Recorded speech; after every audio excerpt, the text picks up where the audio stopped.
Well, my big dirty Dodge might be having an issue. I was driving it yesterday and started getting real bad hesitation. As if, maybe it's got dirty fuel injectors, or fuel filter might be clogged, or worse, the fuel pump could be failing. So, I don't know. This thing's only got 107,000 miles on it. So I put a couple cans of this B12 fuel treatment in it, see if it does anything. I'll drive it for a bit, see what happens.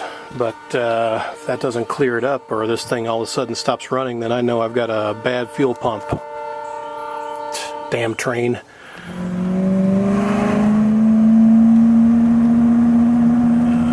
Yeah, we got something going on. Yeah, so only 107,700, and I don't know, got hesitation. We'll see if this gas treatment does anything, but man, it's going to be a costly expense to get the fuel pump replaced. Anywhere from $300 to $400 from my estimates. That's gonna suck. Alright, we're on the way to my buddy's mechanic shop. Let him check this out.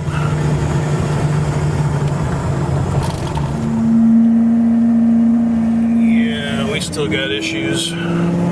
First gear doesn't want to go, but second gear finally wants to move. Well, a little bit. Hear the hesitation. Yeah, now the check engine light comes on. Now finally shifts to third. So, yeah, see what the hell's going on here. Yeah, he's already busy this morning, so I'm gonna go check it out at another place. Actually, just get the codes pulled. We're pretty confident that I've got a fuel pump issue, so, but I want to get the codes off of the computer and see what it's telling me. Yeah, we're real sluggish here. I think it's getting worse, which sucks. Alright, so after getting it checked out in advance, basically we'll check the codes for free. I've got misfires on several different cylinders. That was what was causing the check engine light there. So, they're saying it could be something with the intake. Well, that's again still leading towards a fuel pump. So I'm pretty confident that the fuel pump is getting bad on this thing. Yeah, so I can't get above 30. There's the check engine light again. Dropped a second. It's running a little bit better. But yeah, now the check engine light's staying on.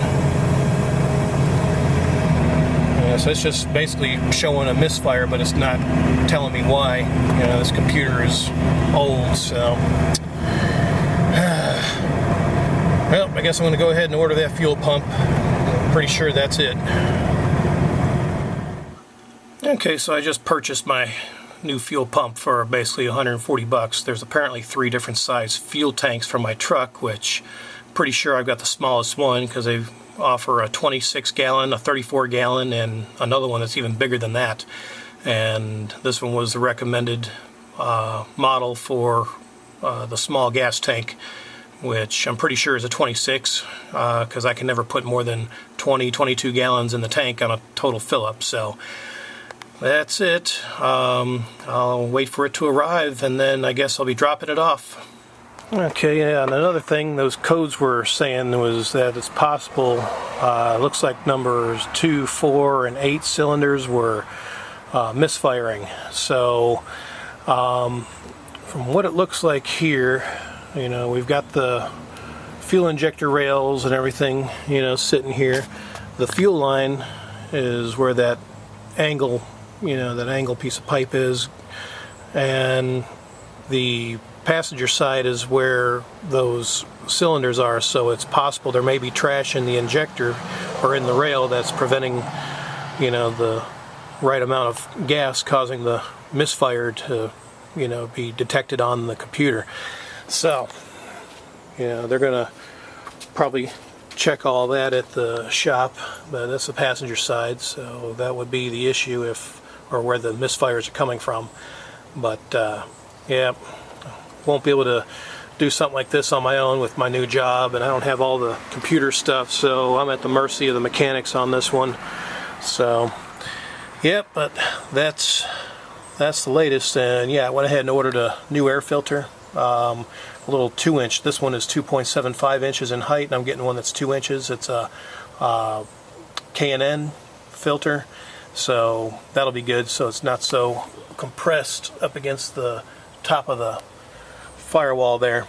So we'll get that put on as well.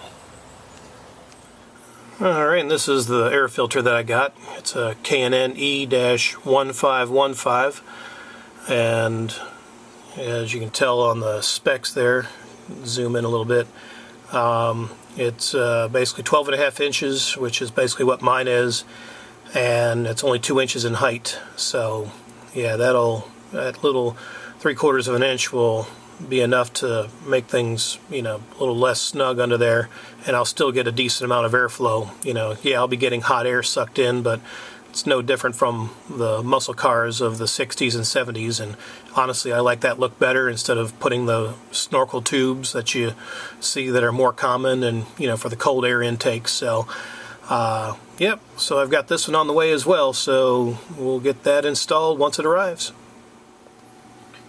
And here's the Mopar Performance air cleaner itself. It's P5249807, and you can see it's the 2 3/4 inch height, so that's why it's kind of snug under there. But yep, so we'll get that skinnier air filter, and I think that'll help out, you know, to not be so snug under there. Alright, my fuel pump has arrived, and the air cleaner just arrived, so we might go ahead and put this on. That's a little skinny, shorter thing, so I think this might work out. I can go ahead and pop this on now before I take it up to the mechanic. See how it looks. Oh yeah, that's much better. Just that little 1/3 of an inch, or I should say 3/4 of an inch of spacing, gets it right off of the firewall, the top of the firewall there, so I think that'll work. It looks pretty sharp too. And what I had to do, I had to put a oversized nut for a spacer to be able to, you know, for the wing nut to stay on the threads, because where that nut is underneath, you know, between the lid and the wing nut itself, there's no threads at all, so it brought it down enough to basically, you know, require a spacer there. So just a note if you're doing a mod like this. Alright, so we're on the way to the mechanic, and check engine light is pretty much staying on, and this thing's pretty much choking now. It's gotten worse over the last few days, so now it's time to drop this thing off and see what the verdict is. Oh look, gas prices are down to $2.89, and I've been sucking my fuel big time because this issue has really been eating my gas.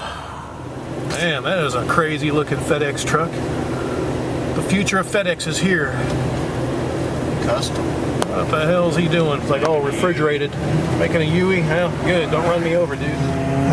Okay, we're on the 4-lane. Let's see what we do here. Oh, wow.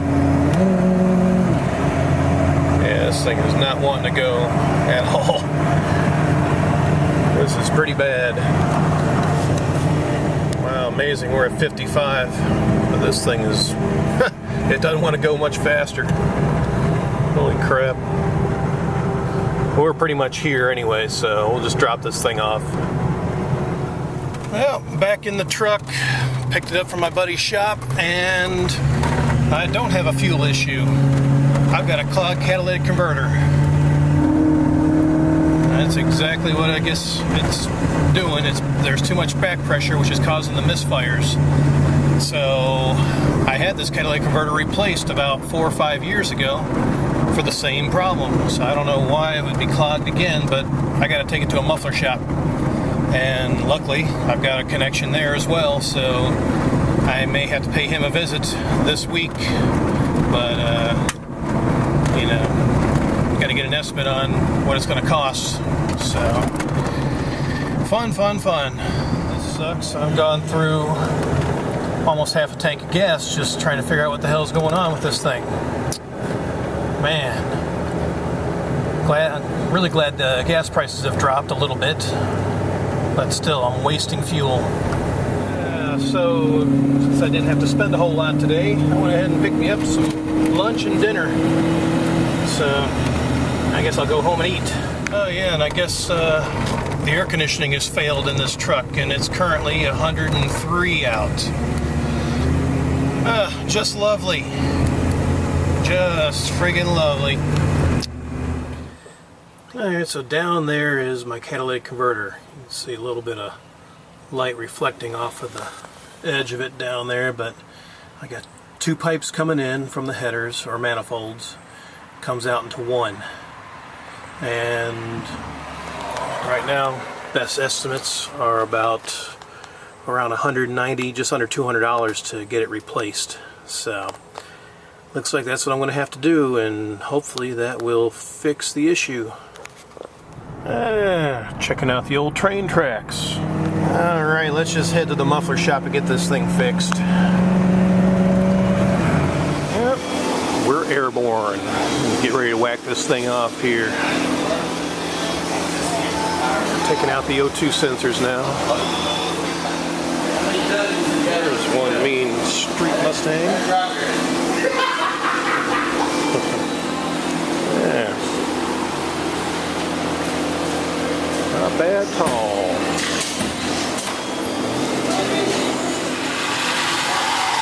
Commence the cutting.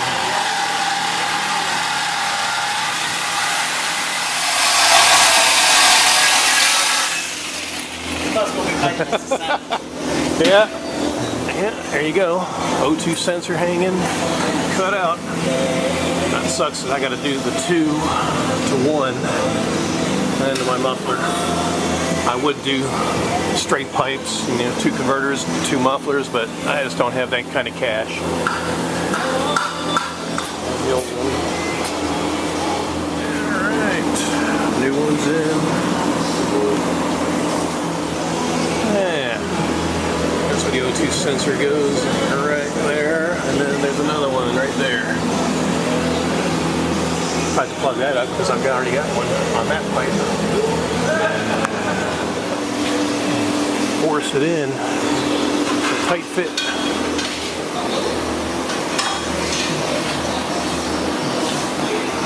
Yeah, looks like they're getting it in now.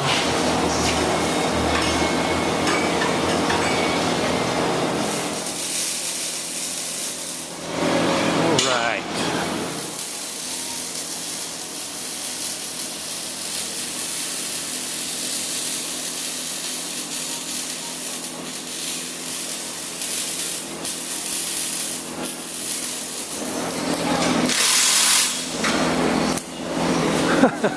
Alright, we're down. Let's see how it goes.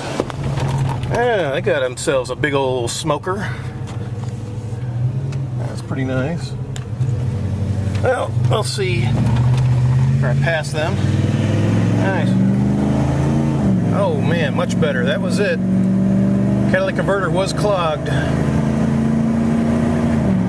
Wow. That's a world of difference.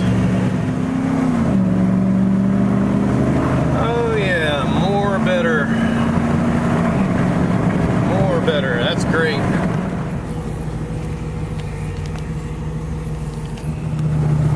There's an ugly friggin' hoopty. Old Impala. And that thing's running pretty rich too. Since my air conditioner's not working, I got the windows down and man, I'm getting a buzz off of the exhaust fumes. Good, get out of my way with your piece of crap. Oh, we're we're up to 309. Man, should have taken advantage when gas was 287.